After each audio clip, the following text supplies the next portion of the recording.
But certainly the military has taken, just like the internal security forces took advantage of that horrible incident. So has the military, and there are aspects of a military dictatorship to this regime as well. Very, very disturbing.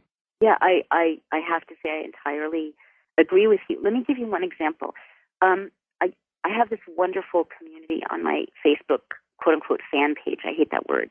I prefer community page, but it's just people who care about liberty from all backgrounds and all races, ethnicities, and all walks of life, and from all over the world. And you can imagine how lovely it is to have a forum where people can communicate like that, simply concerned about freedom. So we get this post from a guy in Pakistan, and he's talking about how terrified his daughter is going to school, how children in his village were injured by our drones. He's saying to us on Facebook, please do everything you can to stop these predators from bombing our village. We're innocent people. We're not doing anything. My daughter's traumatized. Please, please, please make it stop. Please restore the America that all of us around the world grew up admiring. So this breaks my heart. And what I'm thinking as an American is, when did I tell my representative to bomb that guy's village? I don't remember that, And also, there's, as I understand it, a new initiative. I don't recall the legal form it took, that basically gives the Obama administration the right to call anyone in Pakistan a terrorist and kill him or her without trial. So I had warned about exactly this in The End of America. I had said, if they can render proven terrorists off the streets of Milan, what's going to keep them from rendering an EU minister? And so at that time, that seemed really far-fetched. But here they are saying, anyone in the world, anywhere that we don't like, we can call you a terrorist and we can kill you.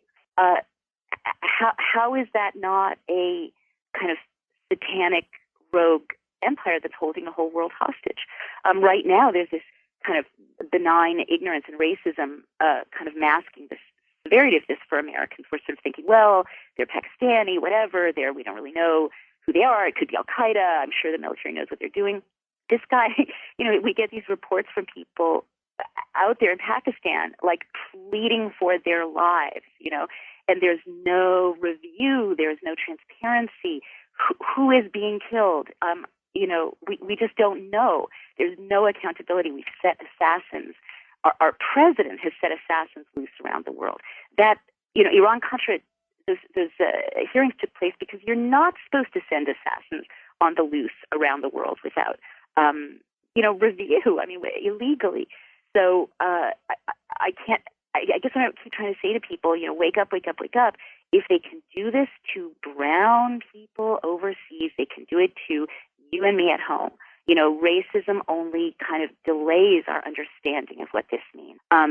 If you've got a regime that's willing to execute people with no review anywhere they want around the world, why do you think that we at home are safe? I mean, all of us have to wake up and restore our accountability and our checks and balances.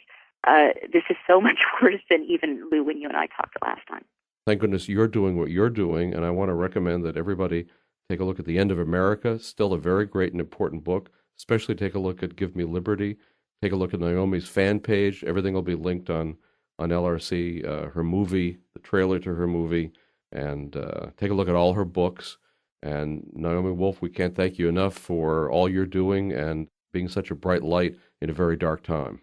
Well, thank you, Lew. And before we sign off, I just want to express my gratitude to you, because our last conversation really helped kind of raise the level of my thinking about these issues and enlighten me about libertarianism in a new way. So I appreciate your mentoring as well.